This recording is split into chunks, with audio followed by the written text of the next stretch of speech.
of Northwell Health. Kathy is a senior advisor of population health analytics. Kathy, thank you so much for joining us today. How are you doing? Pleasure. Very well. Thank you for having me. Perfect. So for those who don't know, Northwell Health is a health system headquartered in Hyde Park, New York, with 8,000 beds and 29 hospitals serviced by 16,000 providers. Now, Kathy, today you and I are going to be discussing a variety of, I guess, Northwell of avenues through which Northwell Health has been approaching AI and Gen AI. And to start it off, we'll be talking about incorporating patient-generated health data into provider workflows for the purposes of supporting population health management at Northwell. So please, what are you doing in this area? Sure. Northwell's been at this for a while in this arena, really heavy focus on value-based care initiatives, quality initiatives, changing payment models, all those things that we're all challenged by in healthcare. But understanding how we might use technology it's not new here with this AI kind of evolution happening.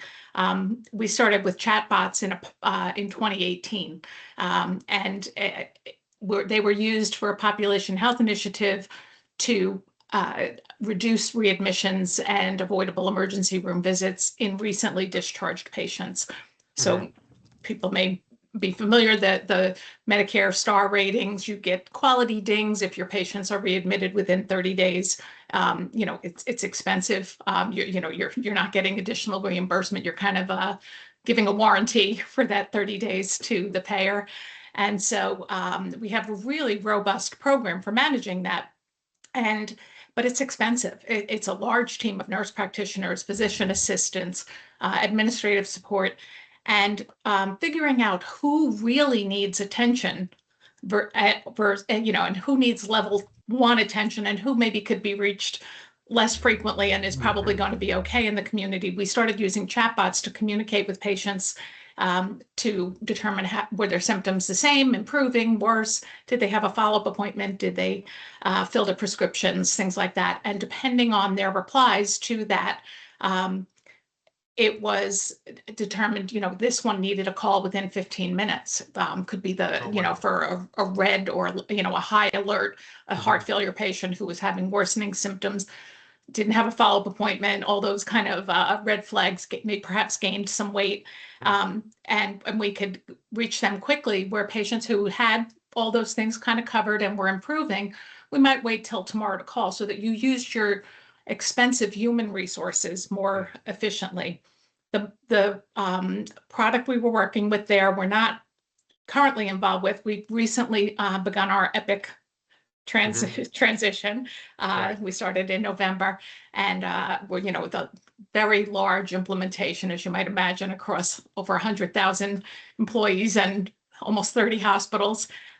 So we're learning now what Epic capabilities we purchased and understanding how we might use some of that, and also looking at some external ones, because this is a space that's exploded since 2018. What we used was really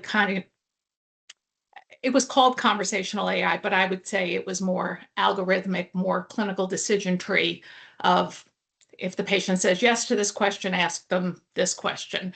Where if these newer models that we're evaluating really can be, do you have a ride to the appointment? And instead of yes, no, the patient can free text or speak their reply that my sister's taking me. That's great that your sister helps you like that. It may snow Tuesday. Understanding, is that going to be a problem? Things like that. So the generation that's coming right now is really exciting. What's possible. So I think that Northwell's journey with these chatbots is maybe of great interest to listeners, because many health systems across the United States have begun their journey much more recently. And instead of 2018, some have started incorporating Gen AI tools in the 2020s. I'm wondering, so as you've seen kind of more of an algorithmic AI tool evolve, and then the array of tools evolve, What kind of reactions have you seen from patients, from providers, and then how have you been adapting this sort of kind of resource allocation tool as you've been getting more advanced AI resources? You're spot on there. We were early, and nobody really. I did a research project on our pilot um, Hmm. for dissertation. It was my project, and it was. I couldn't find articles about the use of Hmm. chatbots in healthcare. It just, it was a very innovative thing in 2018. We were really fortunate that we did that because when the COVID surge hit in New York Hmm. in Hmm. 2020, we had this tool up and ready, and a crisis that frankly delayed the implementation of some of these tools for many health systems because budgets were constrained, resources were constrained. It was not the time to be introducing something new. We would probably never have kicked that pilot off in 2020. But Right. because we already had the tool, we used it. Honestly, we used it to send patients home from the emergency room who might have been admitted under other conditions, but they were sent home with a chatbot, a pulse Hmm. oximeter, a thermometer, Hmm. and we monitored them, and we could dispatch an ambulance if we thought we needed somebody to come back, or we could know that they were safe in the community. And honestly, those chatbot questions included things like, do you have food in the house? Hmm. Oh. Do you need a delivery from the pharmacy? How can Hmm. we help you stay home Yeah. in that? So getting a head start really positioned us well in that crisis. And what I think some of the lessons we've learned from that pilot, and it grew to thousands of patients. When I say pilot, it was a very large pilot. Um, we're much more discerning consumers now. Hmm. We know what we want from this product now. The Medicare population is by definition generally 65 and older, except for Hmm. some other unique circumstances. I don't find that patients 65, 75 are at all reluctant to use technology specifically to support Hmm. their health. The literature shows they will. Um, but when you start getting to a patient who's 90, 95, there Hmm. can be challenges in some of this kind of technology adoption. And so now some of the models that we're looking at are more voice activated rather than Hmm. text activated. We'd like to explore that where it comes in sounding quite natural, where the phone call comes in and it may say, this is a Northwell chat agent calling, identifying that it, but asking the questions and taking advantage of some of the natural language processing that we really didn't find effective in 2018. You specifically asked about our patient experience, Yeah. and I have one anecdote I've shared before, but we had one rather high-powered executive. It's New York City is our Hmm. metro, that's where we are, um, and he was used to a certain level of performance from everything around him, Hmm. and Hmm. he had been discharged home with a heart failure diagnosis, and in the chatbot he put in his weight, and he had gained a few pounds Hmm. from discharge to the time he was doing this, and a couple of minutes later, a nurse called, and he was confused by the phone call. He was not understanding why someone was reaching out to him. And when she said, well, I see that, your weight is 203 and you were 199 on Friday. And I'm Hmm. concerned that we may need to adjust your medications, or is there Hmm. something going on with your diet? How's your shortness of breath? And he kind of got flustered and he said, wait a minute, you're calling me because of the weight I put in my phone 5 minutes ago? And she said, yeah. He goes, I was in the hospital last week and I rang a call bell and I couldn't get a nurse that fast. And so, Yeah. patients can be delighted by this technology if you make it meaningful. If you send somebody a 40 question questionnaire Hmm. every morning and nobody does anything with it, they drop out. After 1 week, they're done.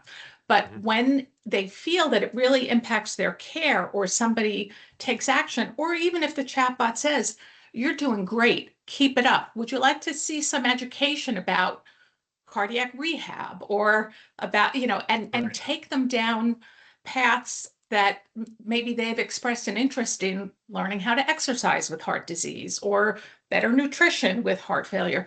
And you can use these opportunities. I don't know if you used the VSafe chatbot that the CDC had in COVID. It was if you got vaccinated, you could answer a few questions about how you were tolerating the vaccine, what symptoms did you have to it, any reactions to it. And I did it every day when they sent it to me because it was so easy. It was a minute, less than a minute. I never said, oh, this thing's going to take a while. I'll do that later and put my phone down. I knew I could answer 2 or 3 questions and they would have the data they needed. And I think that's where we have to find the sweet spot. It's very tempting to ask patients lots of things. Yeah. But if no one's going to take action on it, don't waste their time. It would be a tidbit I would offer to others. It sounds like there are a lot of different data sources feeding into this tool. There, obviously, there's clinical record, there's patient generated responses. What other sort of data sources did you need to integrate in order to enable this tool to not only be a data ingestion mechanism from the patient, but also to be a data provision mechanism to send resources and information and direct calls to the patient? So the vendor that we worked with had a dashboard, but we integrated fully into our ambulatory EMR so that we had a homegrown platform for care navigation for that group of nurse practitioners, PAs, nurses that were doing these care navigation models post-discharge specifically, but also for our own employee plan for chronic diseases like diabetes or COPD. We provide those kind of programs for employers for lots of different groups. And so they all documented in this one platform, and we made it very visually. It was color coded, and they could look very easily to see who had a red reply today, who was all green, who had it was green, red, and yellow were our color levels of alert. And, who was green moving into yellow looked different than who was red moving into yellow, because that's a very different message. If somebody's doing great and now they're moving into a medium zone, it's very different than somebody who's really been in trouble, but now they're in medium. They're kind of moving in the right direction. And so putting that in the user workflow, that they got their alerts in their usual electronic medical record. They didn't have to go remember a password to log into another place, because that is a real barrier. People change departments, change employment, somebody else has to get access. You really want to make sure that if there's potentially a dangerous situation out there, that someone is monitoring and can see this very quickly, not even a few times a day, depending on the use case. Now, if it's about, a rather low risk use case, that may be fine. But for we used some of this for OBGYN, and postpartum depression screening was part of it. One other anecdote, we had a patient who had her first postpartum visit with the doctor, brought the baby into the visit. Everybody was oohing, eyeing over the baby, checked out fine, went home, and answered the questions in her postpartum screening and expressed suicidality. She was really struggling with postpartum depression. And in conversation later with the doctor said, I thought you were okay. I'm so sorry I missed it. And she said, well, I was embarrassed to say anything because I know the baby's a blessing and lots to be thankful for, and a healthy baby is a gift. But she said, when I got home and then the chatbot was there, it was a little more anonymous. It felt easier to have the conversation there. And that was a real eye-opener to us, that for certain use cases, patients actually prefer this. And listen, we all know, if my dentist office calls me to remind me I have an appointment, I'm like, oh, I'm in a meeting. Can you just text me? Can't we just do this more easily? And so I think where we're coming to now is the chatbots are becoming more sophisticated to where they can know, how do I prefer to be addressed? When do I prefer? Well, some patients will answer at 7 in the morning. Some will answer at 7 in the evening. Right. Some want natural language processing. Some want just a couple of questions with multiple choice. How do we target to get rich data from all of them? And now the addition of devices, wearables, Mhm. sensors, Yeah. medical devices. It's, it's unlimited. It's a little overwhelming.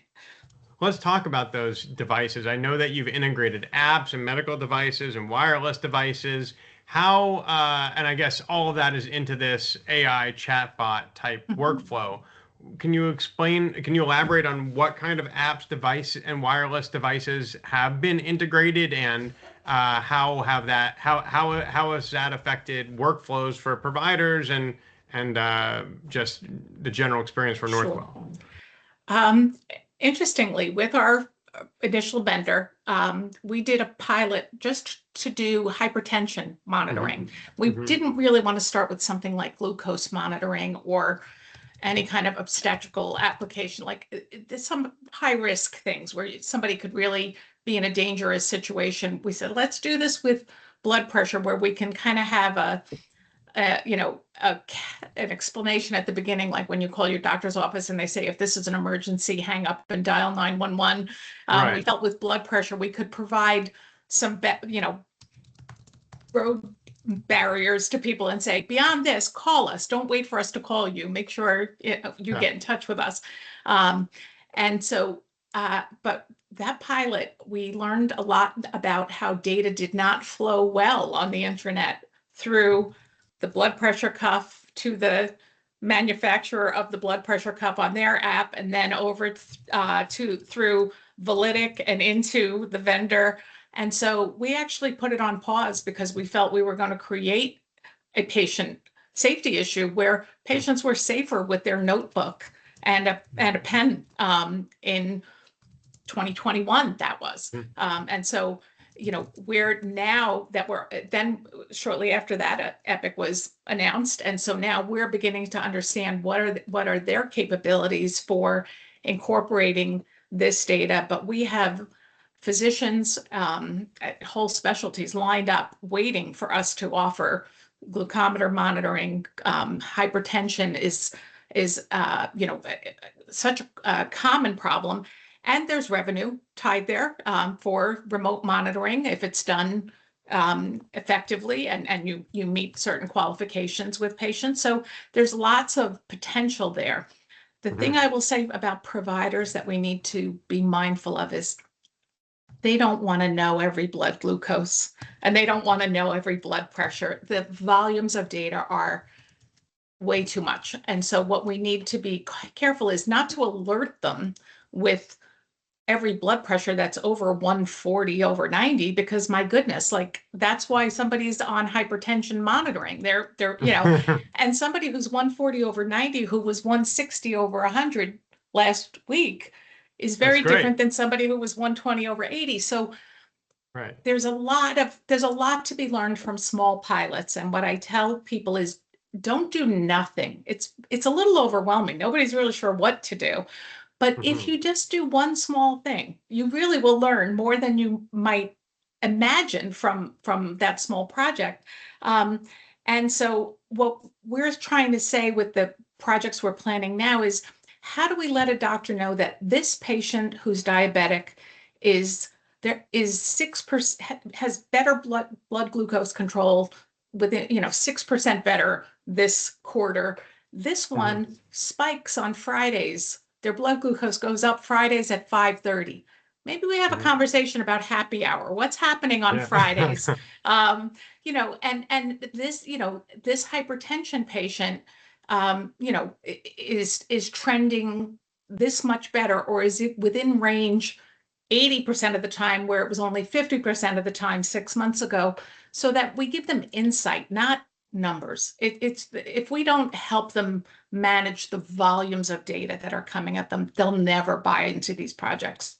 I So, wouldn't. Kathy, I love the anecdotes. I love the illustration. We are approaching the end of this podcast episode, and I think I'd like to ask you one final question Certainly. about your outcomes over time. As we mentioned, Northwell got started with AI pilots a little bit before the rest of the country.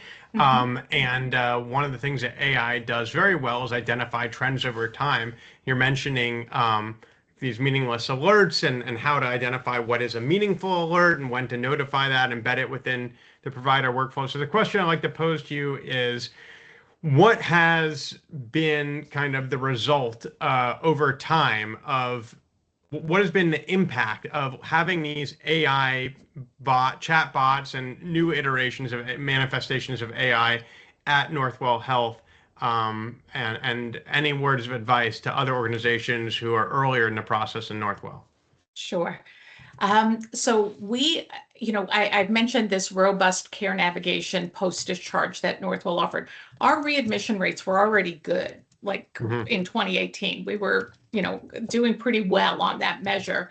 And with this technology, the patients who participated in it had a reduction.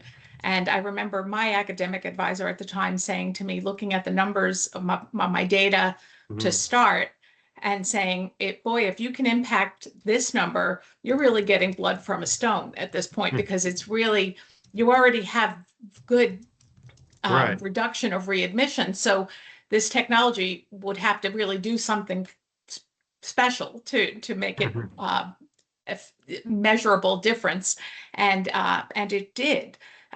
So I think that what I would tell people is that these technologies are there. Be careful in setting your thresholds. If you create a lot of false alarms, you really reduce the effectiveness of them. Ironically, you can use that data certainly to know that somebody is trending 10% higher over a month, or in a value that you want lower, or whatever. But if you alert nurses and doctors, it just becomes alarm fatigue, and it becomes less meaningful. So working with providers to understand, what could we tell you at your patient's office visit that would be helpful for you to know, versus when do you want us to call you on Sunday morning for Hmm. about your patient and let you know that? Because if you trigger them constantly, and we found we pretty quickly reset our yellow Hmm. alerts, Hmm. because one patient said, within a few weeks of going on the program, when he got a call from the nurse, he was like, "Oh, am I yellow again?" And so, just understanding that, wait a minute, we're starting to over monitor in some ways, because you have so much ability and such scalability.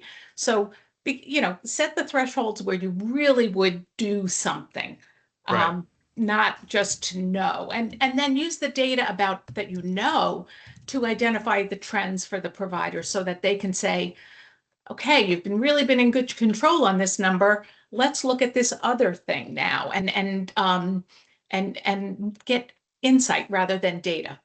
Well, Kathy, I appreciate everything that you've given to us today. Thank you for joining Healthy Data Podcast.